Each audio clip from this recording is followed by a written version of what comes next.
पर हम लोग जब परीक्षा की घड़ी आती है तो अनुत्तीर्ण हो जाते हैं, फेल हो जाते हैं। नामदेव जी के घर में आग लगी, लोग दौड़े कि नामदेव जी का सब जल जाएगा। नामदेव जी लोगों के हाथ से छीन छीन करके सामान अग्नि में डालने लगे।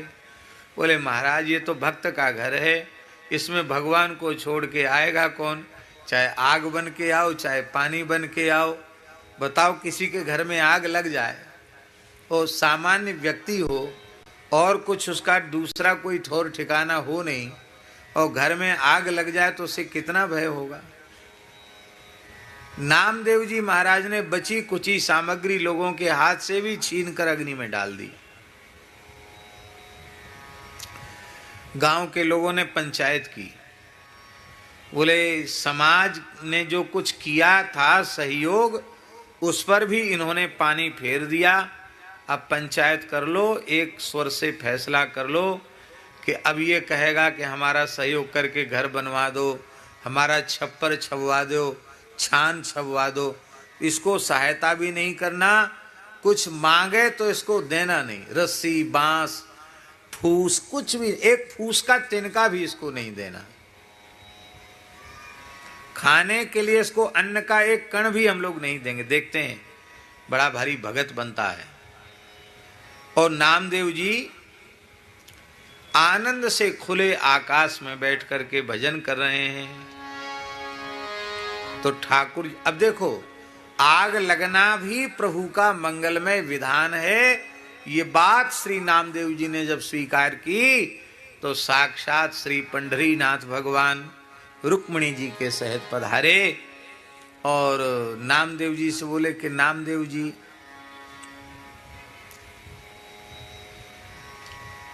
ये आग सांझ के समय लगी थी, रात में ही सब उन्होंने सुहा कर दिया था, और ठाकुर जी रात्रि में ही आ गए।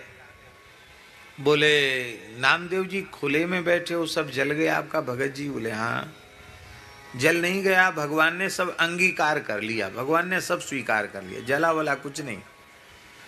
तो इसको बनाओगे नहीं, दीवाली वाल सब मरम्मत नहीं करोगे, छप्पर नहीं छपवाओगे? तो नामदेव जी हंसने लगे, बोले हमारे पास व्यवस्था नहीं कि जो हम छप्पर नया छपवा सकें, व्यवस्था नहीं हमारे पास। तो फिर ऐसे खुले? हाँ। बोले बहुत बढ़िया, आनंद है, इतनी बड़ी छाया भगवान की आकाश की है, वृक्षों की है, आकाश की छाया है, तो इस कृत्रिम छाया की जरूरत नहीं है, बहुत आनंद है, बहुत संतोष है, किसी वस्तु की जरूरत नहीं है। तो भगवान मजदूर के वेश में पधारे थे। भगवान बोले भाई हम नामदेव भगत जी हम छप्पर छाना बहुत अच्छा जानते हैं। बोले हमारे पास तो सामग्री, बोले सामग्री की चिंता क्यों करते हो, हम सब ले आएंगे, बांस रस्सी और फूस सब हम ले आएंगे, बढ़िया सब चकाचक बढ़िया बना देंगे, बहुत कलाकारी से बनाते हैं हम। नामदेव जी बोले तुम बना तो दोगे, बाद में कहोगे कि मटेरियल का इतना पैसा हुआ और मजदूरी का इतना पैसा हुआ, तो ना हमारे पास मटेरियल के लिए कुछ देने को है और ना हमारे पास मजदूरी देने को है। तो भगवान हंसने लगे। भगवान बोले देखो हम तो धंधे की तलाश में हैं, और हमारा स्वभाव में आ गया कि हम खाली बैठ नहीं सकते, कुछ न कुछ काम तो हम किए बिना रहते नहीं हैं, खाली बैठते हम नहीं हैं। तो हम आपका छप्पर छा देंगे और हमको आपसे न मटेरियल का कुछ चाहिए और ना हमको आपसे मजदूरी चाहिए। तो नामदेव जी ने कहा कि हम फिर किसी का कर्जा अपने सिर पर लादना नहीं चाहते हैं। बोले तो ठीक है, आपको कुछ देने की इच्छा है तो हमने सुना आप भजन बहुत अच्छे अच्छे गाते हो, अभंग गाते हो, भजन गाते हो, तो आप हमको कुछ भजन सुना देना और उसी को हम अपनी मजदूरी मान लेंगे। नामदेव जी हंसने लगे, बोले भजन तो एक दो क्या, दो चार क्या, पूरी रात हम भजन सुनाएंगे, आप तो सुनो भजन, और दूसरा धंधा ही नहीं हमारे पास, भजन करने का ही काम है। नामदेव जी अपना एक तारा लेकर के और प्रेम से पदगान करने लगे। और भगवान तो उनके संकल्प से ब्रह्मांडों का सृजन हो जाता है, पालन हो जाता है। उनके लिए छप्पर छाना बड़ी बात नहीं, भगवान ने छप्पर छा दिया। और साक्षात भगवती महालक्ष्मी रुक्मिणी ने अपने हाथ से गाय के गोबर से मिट्टी से लीप पोत करके रंगोली बना करके साक्षात सौंदर्य की अधिष्ठात्री भगवती महालक्ष्मी अपने हाथ से जहां दीवाल पर पुताई लिपाई करें वो कितनी सुंदर हो जाएगी। संपूर्ण धन धान्य से नामदेव जी का घर भर गया, पूरा हो गया। अब सवेरा हुआ, लोग सोच रहे थे कि चलें देखें नामदेव जी का क्या हाल है। तमाशा देखने आए तो लोग, अरे यहाँ तो महल जैसा बन के तैयार है, बड़ा सुंदर छप्पर है, सब घर में किसी वस्तु की कमी नहीं। तो इस चमत्कार है, इतने जल्दी कैसे बन गया, कहाँ से यह सब आ गया, कौन दे गया? हम लोगों ने तो किसी को देखा नहीं। तो लोग पड़ोसी पूछे रे नामा किन यह छान छवाई।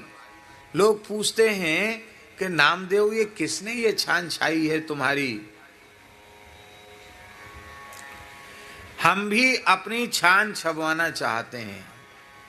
उस मजदूर का, उस ठेकेदार का, उस कारीगर का एड्रेस दो, हमको पता दो। हम भी अपना ऐसे ही, पूरे गांव में पंढरपुर में इतना सुंदर कोई छप्पर है ही नहीं जितना बढ़िया आपका छाया गया है, तो उसी से हम छपवाएंगे। तो नामदेव जी बोले कि वो जो छप्पर छाने वाला है ना, उसको तुम कुछ दे नहीं सकते हो, उसकी मजदूरी नहीं दे सकते। तो लोग बोले कि तुमते अधिक मजूरी दे, तुमसे ज्यादा मजदूरी देंगे, तुमने जितना दिया उससे 2 गुना 4 गुना देंगे हम। नामदेव जी हंसने लगे, बोले वो कौड़ी पैसा लेने वाला मजदूर नहीं है। तब कैसा है? बोले बैठिया प्रीति मजूरी मांगे, वो प्रेम की मजूरी चाहता है। प्रेम धन है तुम्हारे पास? सब चुप हो गए। तो एक तो प्रेम की मजदूरी चाहता, वो प्रेम की मजदूरी तुम्हारे पास है नहीं। और दूसरी बात यह है कि ऐसा छप्पर छपवाने के लिए पहले भरे बसे बसाए घर में आग लगानी पड़ेगी और बचा हुआ सामान उसी में झोंकना पड़ेगा।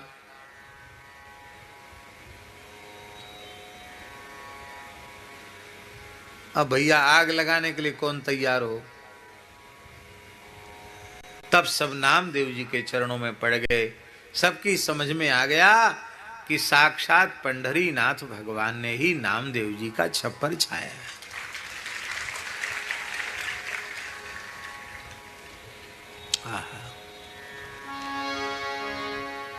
ये है भक्त का स्वरूप। जब भगवान के सब विधान मंगलमय हैं, तो हमारे जीवन में कोई संकट आया, कोई विपत्ति आई, तो वह अमंगलमयी कैसे हो सकती है? वो भी मंगलमयी है।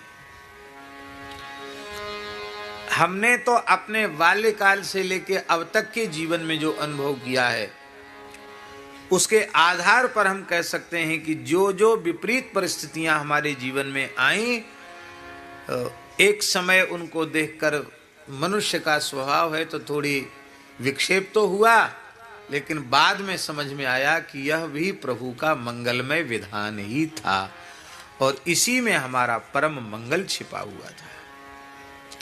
बोलो भक्तवत्सल भगवान की जय। तो जब भगवान के सब विधान मंगलमय हैं, तो डर भय संकोच की क्या आवश्यकता है? इसलिए बालकों में बिल्कुल भी भय नहीं है, सब प्रसन्न हैं। जब तक बालक चारों ओर से घेर कर देखते रहे, तब तक वह कुछ नहीं बोला। तो ब्रजवासी बालक तो चंचल हो ही हैं, पर ब्रजवासी बालक, आप लोग कहें बालक चंचल हों पर ब्रजवासी बालक, ये विशेषता है। आप पूरी धरती के बालक बच्चन ने देखो, ब्रजवासी बालकन ने देखो, उनकी चंचलता और दुनिया से चौगुनी तो होती है। हमने तो अनुभव किया कि वहां की रज का प्रभाव है। ऐसा पट्ट सा जवाब देंगे छोटे छोटे बालक भी कि आप निरुत्तर हो जाएंगे, चाहे जितने पढ़े लिखे हों। ये ठाकुर जी की कछु विशेष कृपा करुणा है।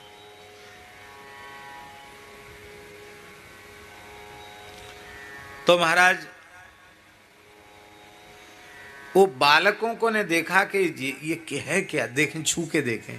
तो धीरे धीरे वो छू करके भी देखने लगे, थोड़ा खींच खींच के भी देखते। पर वो बिल्कुल ऐसे बैठा बगुला कि बिल्कुल जैसे आंख बंद किए हुए, चोंच ऐसी किए हुए। वो तो प्रतीक्षा में था कि हमारी बहन का को मारने वाला जब तक हमारे सामने नहीं आएगा तब तक हम प्रतिक्रिया नहीं करेंगे। जैसे ही भगवान बालकृष्ण प्रभु उसके चोंच के सामने आए, नेत्रों के समक्ष आए, तो कहते हैं कि आगत्य सहसा कृष्णम तीक्ष्ण तुंडो ग्रसद वली। उस बलवान बक दैत्य ने, बकासुर ने सहसा भगवान को चोंच में निगल लिया।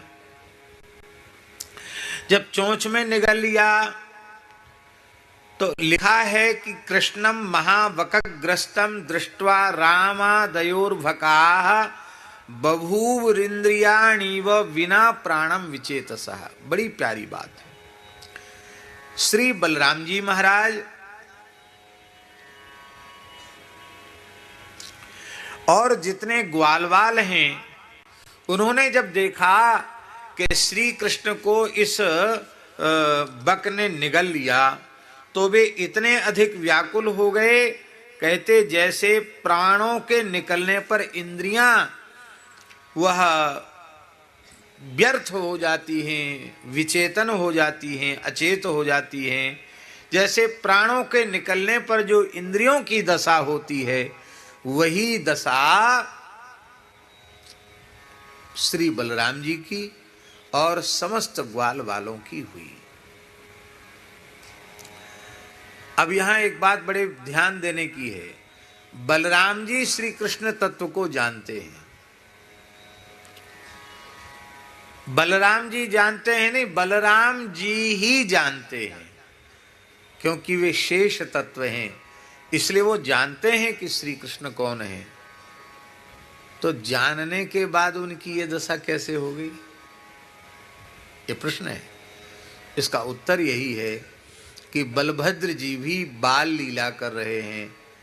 श्री ठाकुर जी 4 वर्ष के हैं तो बलदेव जी 5 वर्ष के हैं। इतना ही तो अंतर है, 1 साल बड़े हैं। तो बलराम जी की जो अवस्था है, उस अवस्था के अनुरूप यदि नाटक नहीं करते हैं बलराम जी, अभिनय नहीं करते हैं, तो लीला बिगड़ जाएगी। इसलिए जब जैसे 5-6 वर्ष के बालक घबरा जाए, ऐसे बलराम जी भी घबरा गए, बालक भी सब घबरा गए। ये जो उदाहरण है बिना प्राणम विचेतसः, इसकी एक कथा आती है उपनिषद में।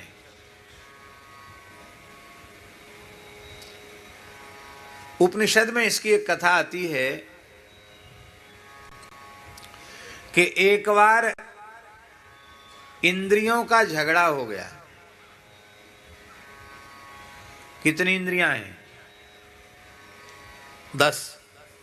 पंच ज्ञानेंद्रिय और पंच कर्मेंद्रिय, 10 का कलह हो गया, भारी झगड़ा हुआ 10 का। हाँ, एक सोफा संतों के लिए विराज रख दो, इधर सामने ले आओ।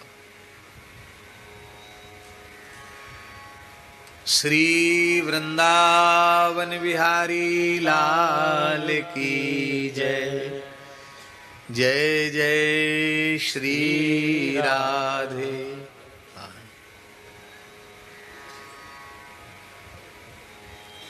यहां विराजी स्वामी जी, यहां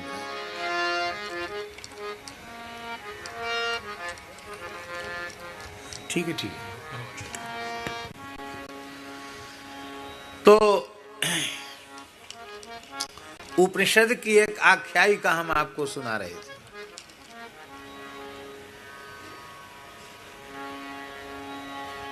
पंच ज्ञानेंद्रिय और पंच कर्मेंद्रिय का कलह हो गया, झगड़ा हो गया। झगड़ा किस बात का था? संसार में झगड़ा होता ही किस बात का है, पहले ये बताओ। झगड़ा होता है बड़ा बनने का।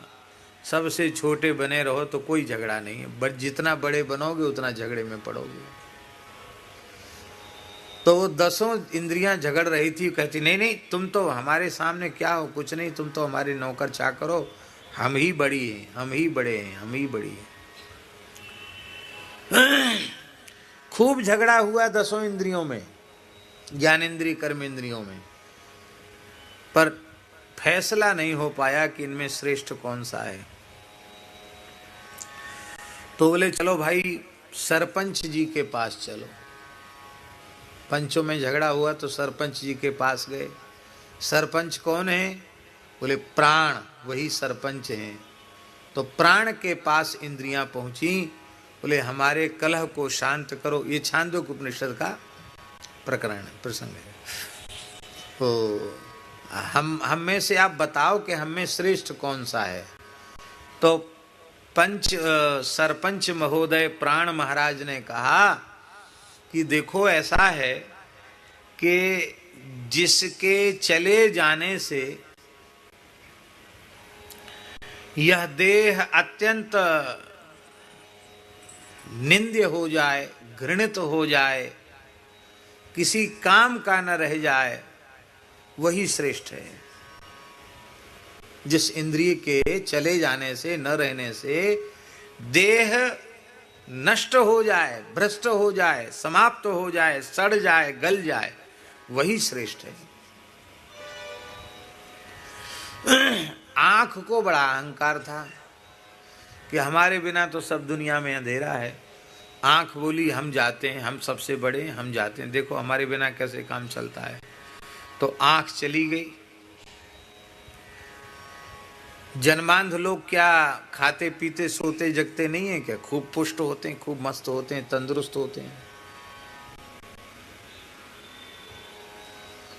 साल भर घूम के आई आंख, उसको देखा, पता चला कि तो और मोटा हो गया। इसका तो कुछ नहीं बिगड़ा, खूब चमक रहा है। श्रवणेन्द्रिय बोली कि हमारे बिना तो संसार का कोई मधुर संगीत सुन नहीं सकता। अरे किसी की बात समझ में नहीं आती है, सुनाई नहीं पड़ेगा तो समझेगा क्या? तो श्रवणेन्द्रिय भी चली गई, पर उसके जाने से भी कोई काम बिगड़ा नहीं, क्योंकि बहरे भी अपना काम चलाते हैं। वाक इंद्रिय बोली कि हमारे बिना तो व्यक्ति किसी काम का नहीं, वाणी से ही व्यक्तित्व की परख होती है।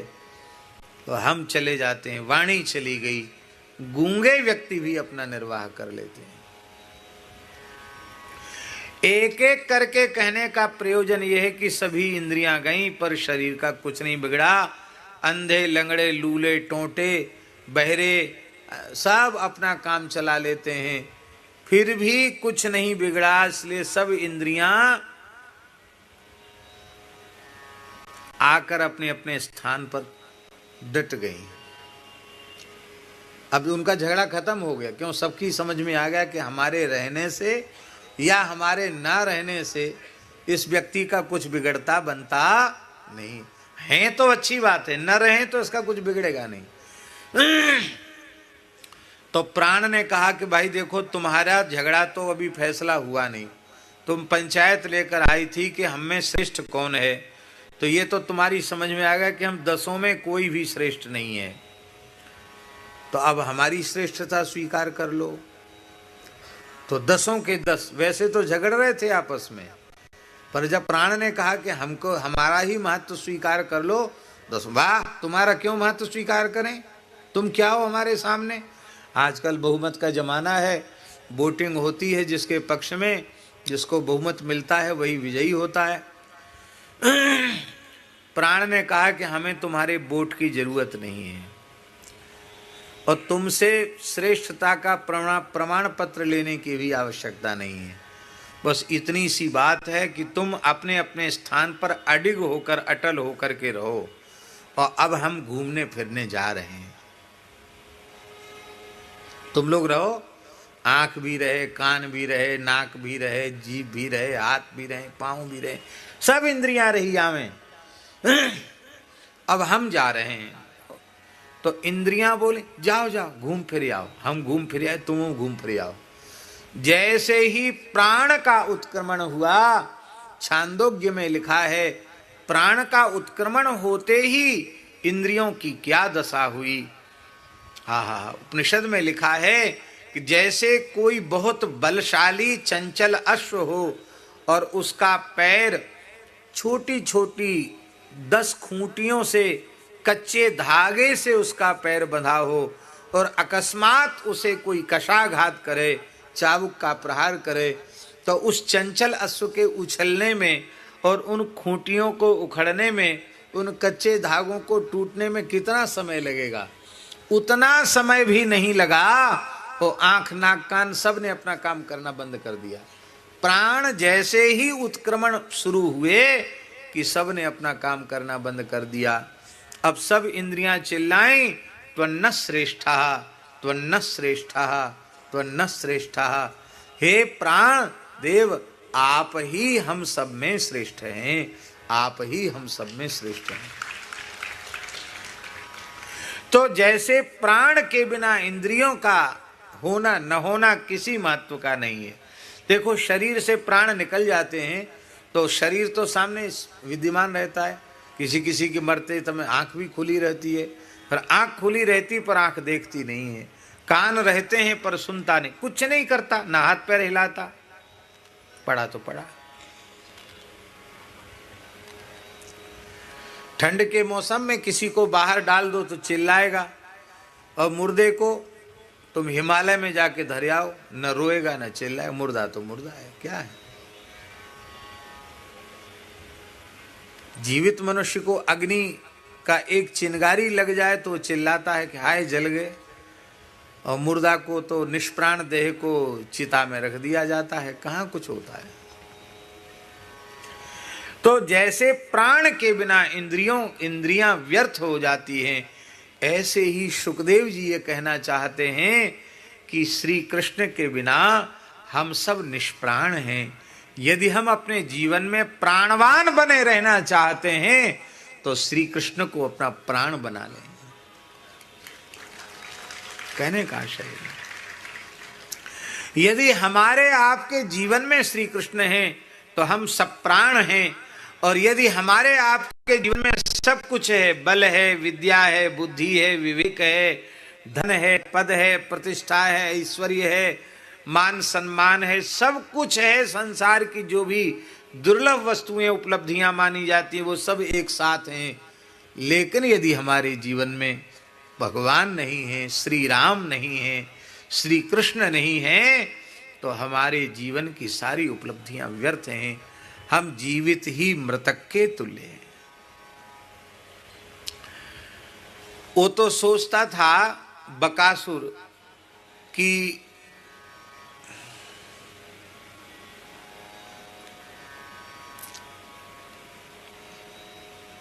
हम तो सीधे निगल जाएंगे, गुटक जाएंगे, इसको निगल जाएंगे। और ये तो बड़ा सुकोमल बालक है। लेकिन उसने जैसे ही अपने चोंच में रखा भगवान को, तो उसको लगा कि कोई प्रज्वलित लोहे का पिंड है। तम ताल मूलम प्रदहंत मग्निवत, जैसे भीतर किसी ने भयंकर आग लगा दी हो। गोपाल सूनम पितरम जगत गुरोह, वस्तुतः जगत गुरोह पितरम, जगत गुरु ब्रह्मा जी के भी जो पिता हैं, उन जगत पितामह ब्रह्मा के भी जो पिता हैं, उन श्री कृष्ण को सामान्य 4 वर्ष का बालक मान रहा था। वह मूर्ख दैत्य असुर जब उसका तालू जलने लग गया तो चच्छर्द सद्यो तिरुषाक्षतम वकस्तुंडेन हंतुम पुनरभ्य पद्यत, और जब उसने देखा कि हमारा तालू जल ही जाएगा तो उगल दिया। जैसे कभी कभी धोखे से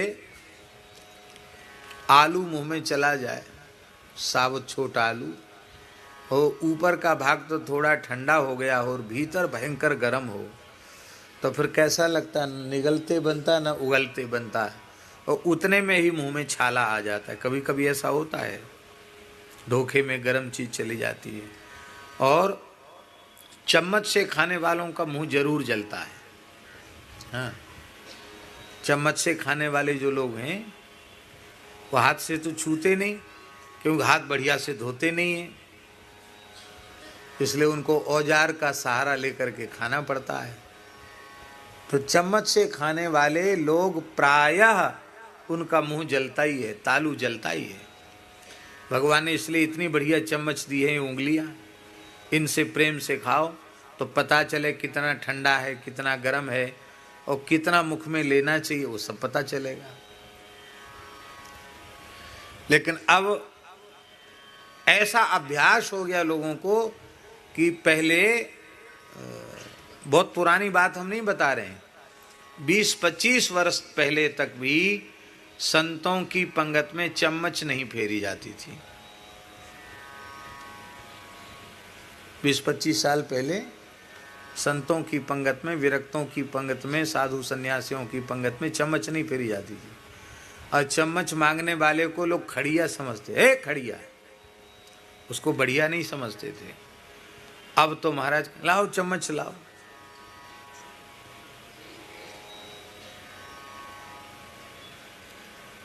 अपनी आवश्यकताएं आप जितनी कम कर सकते हो उतनी कम करो, ये सुखी होने का मूल मंत्र है।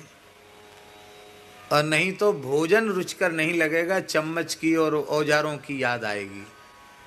इसलिए पूरी तरह भगवान ने जो कुछ हमें दिया है, यह देव दुर्लभ मानव शरीर दिया है, अनेक आध्यात्मिक शक्तियों का खजाना है यह, इसी का उत्तम उपयोग करना चाहिए।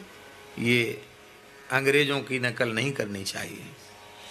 तो महाराज उसने उगल दिया भगवान को, और जब उगल दिया तो भगवान देखते देखते बालकृष्ण, अब विचार करो, पर्वत के शिखर के समान बकासुर है तो उसका मुंह कितना बड़ा होगा, उसकी चोंच कितनी बड़ी होगी। तो 4 वर्ष का बालक क्या उसे चीर सकता है?